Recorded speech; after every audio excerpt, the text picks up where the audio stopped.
I'm excited about this video. I had calls yesterday, 3 of them, with people who are looking to build a high-ticket one-to-one coaching offer. There were some common themes across all 3 calls, some errors, some mistakes, some stuff that they didn't know. And I want to share with you what I told all of them because it was very, very similar. Some of these things that were just overlooked. If you don't have an offer, that's okay. But a lot of you are looking to create a high ticket offer, a one-to-one coaching offer. And I made a video about this yesterday on YouTube. The opportunity for one-to-one coaching right now is really, really tremendous with the AI revolution, whatever you want to call it, just taking over. And so much of the content is AI created or AI assisted. Like the need for human eyeballs on your stuff is greater now than it's ever been. So if you're looking to be a coach, this is a tremendous opportunity the way that I see it. And I'm not the only one saying this. I mean, I'm talking to a lot of people who are seeing the same things. So I just think that the need for human connection is growing. Here's the big idea that I want you guys to grasp here, which is when you're doing these calls, and this will happen, and I've done this, I've made this mistake.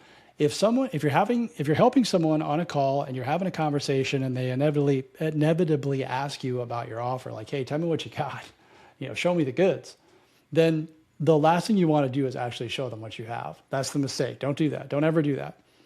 Here's why. Because number one, you don't know what they want. They just said, show me your offer. So it's like, okay, well, let me show you my landing page or my website that I built that has my entire offer on it, or a Notion doc or a Google doc or all of my tiers. It's like, you're just going to confuse them, and a confused buyer doesn't buy. Write that down. A confused buyer does not buy. Don't give too many options. Give the one that they asked for. And here's exactly how you're going to do that. So just, if anybody asks you, what do you have? Don't tell them anything. You ask them something. This is a major buying signal when people ask you this, and you get excited and you want to show them. Yeah, well, let me show you. I've been waiting to show this document to somebody. Thank God you asked. But you want to take it in, slow it down. You want to always make sure that you're writing stuff down. And this is how I do it. This is how I've been doing it for years. So if somebody were to ask you that question, we're on a call, how do I work with you? Show me your offer. I would essentially just stop, and I would say something like, okay, I have a few different options depending on what you're looking for. Are you looking for something that's one-to-one, or where we work together directly, or maybe you're looking for something group format? And then I would just stop talking. I'd let them answer. Whatever they say, I write it down. I just wait as long as it takes for them to answer. Versus if they push back, and this is very rare, like this is only for usually the people who I don't want to work with, which is like, well, what do most people do? And you just answer them, well, most people work one-to-one. Or, well, what do you have? It's like, I have both, but I want to know what you would prefer. Like, you got to hold the line. That's a little bit more advanced, but just let them answer. They will answer. The second mistake is that you're building stuff before they asked for it. So it's always good to have an offer, like put together your 70% one-to-one offer, right? You got to have something, number of calls, length of time, here's what's included, here's the transformation, so that when people raise their hand, then you can at least show it to them. But you don't show it to them unless they say, hey, that's the thing that I actually want. So this is this question of, hey, what are you looking for, right? Are you looking for one-to-one or something else? Let them answer, is a way for you to get them to write the offer for you. And then you present it to them, and I'll go over all of that right now, plus all the objection handling, and you'll at least have a framework that you can refer back to.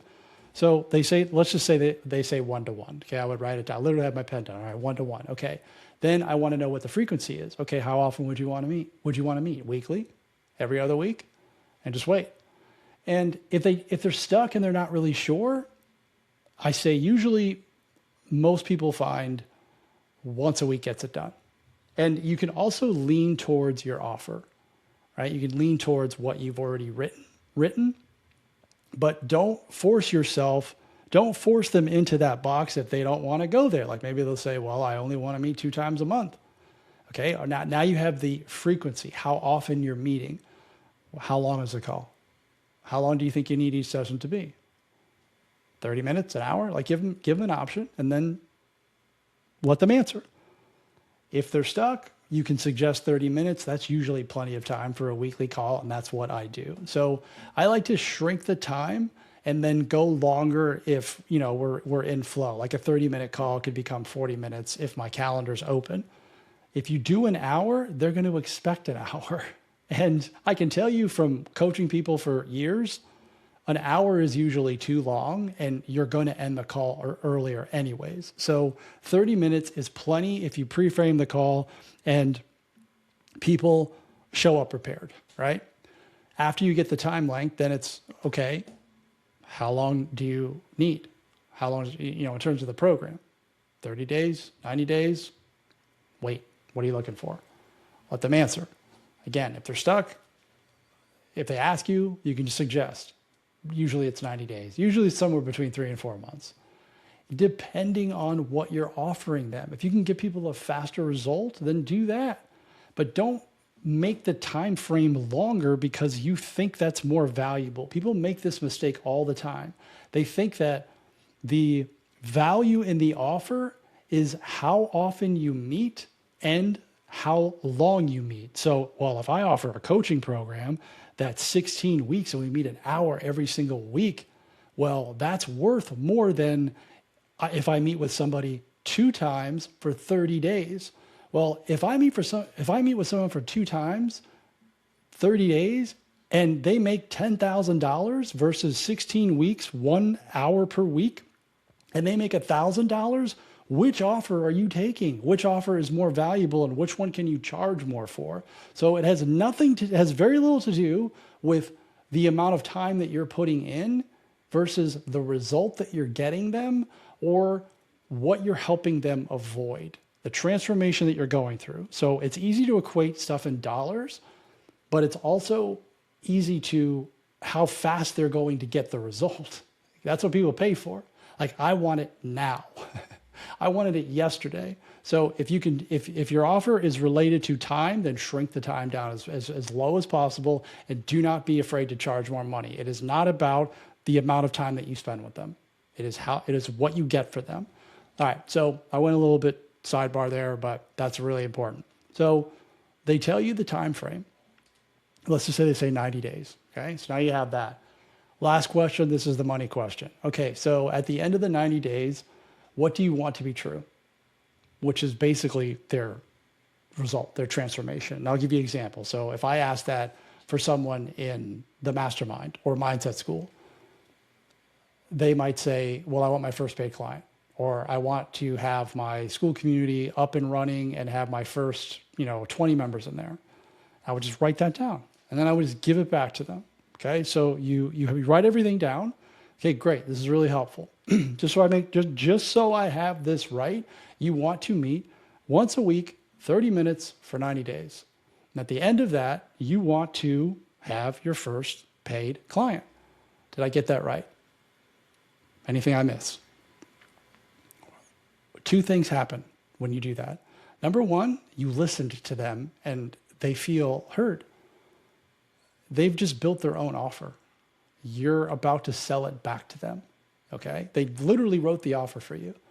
And this is where it gets a little bit, you want to rush it, but don't rush it. You got to hold back on the price, like confirm the structure, okay? You tell, like I just said, tell them what they're getting, how you'll work together, like we'll meet by Zoom, we'll meet via Google Meet, I'll send you a calendar link, whatever it is. And then you would want to do what the sales world refers to as a temperature check, which is, how does that sound so far? Does that feel like something that would work for you? Let them say yes first. Okay. Once they say yes, you have the whole thing written out. You have them confirming that sounds like, look, they know that money's coming. They know that this isn't going to be for free. So a couple of ways you can present the investment part. You can either just tell them straight away, and you can say, okay, well, you're probably wondering what the investment is now, right? And if you don't know, if you don't have the offer written out, like if that is not your exact program, then you can just say, okay, I need to scope this out for you. and I'll present it to you on another call. Book the next call right there, like make them commit. Are you free on this day and time? And book the call, send them the calendar link, work on the offer, send it, and then you would review the offer with them right on the call. That's an easy way to do it, and then you would just build the thing based on what they said. If you already have the offer, right, like they just described your program, then you can simply say, okay, you probably want to know what the investment is, right? Yes, okay. Here it is. And then you just state it clearly. Or the other thing and I'll go over how to do that in a second. The other thing that you can do is just simply ask them. Like if you know that you have the offer and they've just described your offer that already exists, you can just ask them, okay, what would you like to do next? It's kind of a tough question to ask, but it puts them in the driver's seat, even though you're the one driving, okay? Because you're leading them or you're asking them and they feel like they're leading, but you're the one who's doing all the leading throughout this entire process. One of the things that you have to remember about closing high ticket sales is this is rarely about money. And it's about people making a decision and people making a commitment. That is the thing that they are the most scared of, not the dollars that they're investing. You want it to feel a little bit uncomfortable for them. So that's one of the reasons why you don't want to price yourself too low. When you price too low, you're doing a disservice to the client and you're doing a disservice to you. If you have a 90-day program that gets somebody a result that could potentially lead to $5,000 and you're charging $300 for it, like, no, I wouldn't buy that. You're doing yourself a disservice and them a disservice. You should be charging them $500 or $1,000 if you can get them a $5,000 result. Charge them 10% of the result if you have proof on it. Do not undercharge. People won't buy it. And you are going to end up hating it. I'm telling you. So you got to charge more money, and you got to learn to understand that you're selling the value, not your time. It's the result. Okay. When you ask that question, what would you like to do next? What do you think we should do next? They usually will say, well, why don't you tell me what the price is? Okay. Then I would tell them the investment. So let's say hypothetically, the 90-day program is $4,500 and you have a prepay option of $3,500. Okay. And the $4,500 is $1,500 per month for 90 days. I would just simply say, okay, the investment is $4,500. It's $1,500 per night it's $1,500 a month for the 90 days. And if you decide that you want to prepay, you'll save $1,000 and it's $3,500. Zip, closing my mouth. And I will wait as long as humanly possible before anybody talks. And because they have to process, you just hit them with a high number and they need to process it. And it could feel like an eternity, and it usually is, but you gotta wait. Now, if after maybe like 7 or 10 Mississippi, nobody said anything, and I've done this, I would probably say, does that sound like something that would work for you? I would just temperature check, right? And then I break the silence. But most objections would be something like, okay, usually they'll react immediately, which would be, okay, sounds great. I'm not in a position to do that right now. I got to talk to my partner. I've got to, that's a little more than I thought it was going to be. Or, very rarely are they going to say, that's great. Where do I sign? That doesn't happen very often. It does occur, but the majority of the time you're going to have to handle some type of an objection. So just expect it. But price is rarely the objection. It really is. It's the commitment piece. Again, they have to show up, they have to commit, and they just use money as the thing. And you can work around all of those objections. When they say things like, well, I won't be ready until when? And I would just normally ask, well, what's going on? And like one of the calls I was on, the objection was, well, I won't be ready until July. Well, what's going on in July? And then ask them and then let them tell you. Okay, well, if that's happening, if you're ready, so you'll be ready to go in July. Yes. Okay, great. Well, book your spot now, make the first payment, and we'll start in July. Stop talking. Like let them either talk themselves out of it or talk themselves into it. One of the things that you're doing as their would-be coach, soon to be coach, is you're helping them make a decision. This is not just about you getting them to hire you. It's helping them decide. Because if you can do that, then your entire coaching experience is going to be way better because they have trusted that you have helped them make a decision. So how do you think the calls are going to go when you're asking them to do stuff? Hey, to get this result, you got to do this, this, and this, right? You got to decide. You got to make a decision. You got to choose.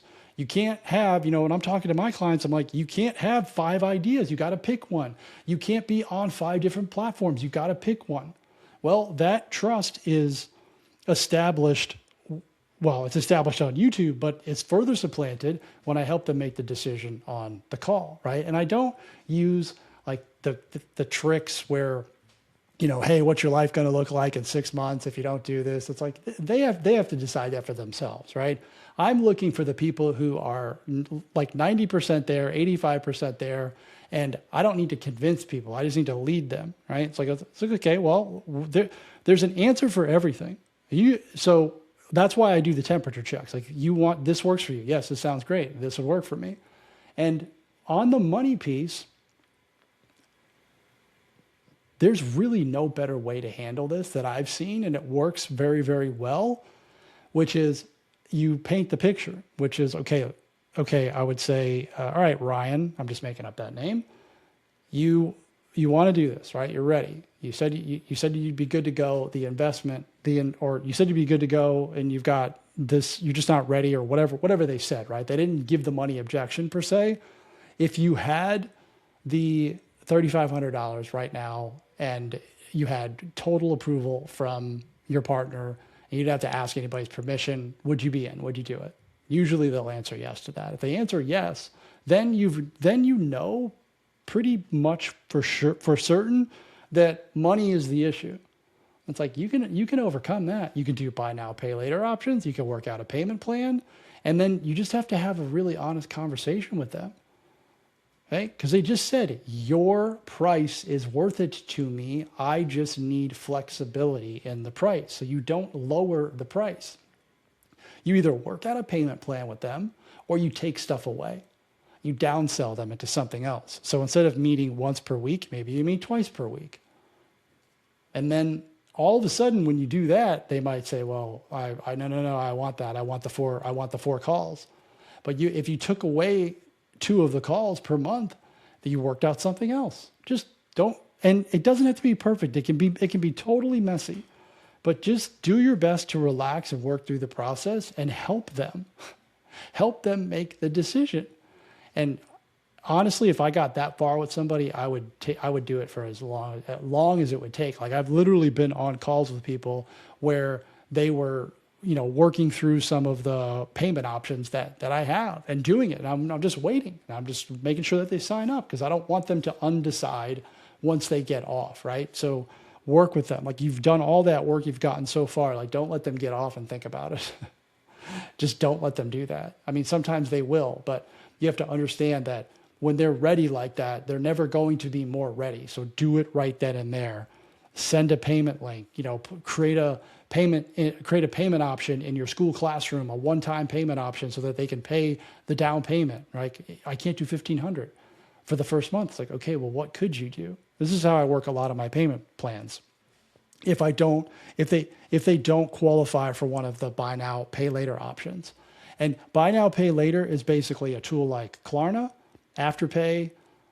There's a tool called Clarity Pay, which is I've just recently learned about that I don't use, but I've learned about that as well, where you'll get the full amount and they pay monthly installments through them, and it's very, very flexible. So, and you're going to need that if you're going to be charging $3,000, $4,000, $5,000, $10,000 for a program. You're going to have flexible payment options because not everyone's going to have that. You're going to have some really, really good clients that you're going to want to work with, and you're just going to have flexibility. But if you wanted to do like a custom plan, then instead of $1,500, you just ask them, okay, well, what could you do right now? Wait. Well, I could do $750. Okay, great. $750 right now. When could you do the next 750? 30 days. Okay. Could you do 750 30 days from now? 30 days from then? Yes. You see what I'm saying? You're just writing the plan. Okay. Well, then you would, that doesn't mean you're agreeing to it. Then I would give it back to them. Okay. So you can do 750 right now, then 750 the next month, 750 the next month. So you're essentially doing, if the plan's 4,500, divide that by 750. So you're going to make 6 payments instead of the 3 payments of 1,500. And then you have to agree as to whether or not you're going to do that. And I would always want the down payment to be something that was significant. Like I wouldn't want someone to just get in there for $100, right? Like you got to give them, they have to give you more than that. Okay. And you can just simply say, I'm not in a position to do that. You can look at one of the buy now, pay later options, because you are essentially financing them when you do that. And there's a cost associated with that. All right. The lessons here, the really big lessons here are don't give them the menu. Find out what they want and present them with that. There's no reason to present somebody with a group coaching program option just because you have it if they want one-to-one. And you would never know that unless you ask them. Your prospects, your clients will write your offers for you. The more that you do this, the better you're going to get at it. Like this is just like with anything, with creating content, with anything that you do, you just need more repetition. And the first one is always going to be ridiculous. Like it really is. I was in sales for 25 years, selling very expensive stuff. And I was to people who had lots of money. When I got online, it was a completely different game. And I had to learn, I had to unlearn a lot of the stuff that I learned in the selling that I was doing in my job and figure this stuff out. And I'm still learning, right? And I learned basically from what they tell me, from their reactions, from the things that people are saying. The more conversations that you can have, the better your offer is going to look, right? So you can, again, 70% build the offer, but let the prospects, let your calls build out the offer, because they will ask you. If you're getting on roadblock calls or clarity calls with people in your communities and they're asking you these questions, then you will absolutely have a fully built out offer, and you'll have all of the objections that people are asking you. Like, guys, record your calls, please. Don't record all of them.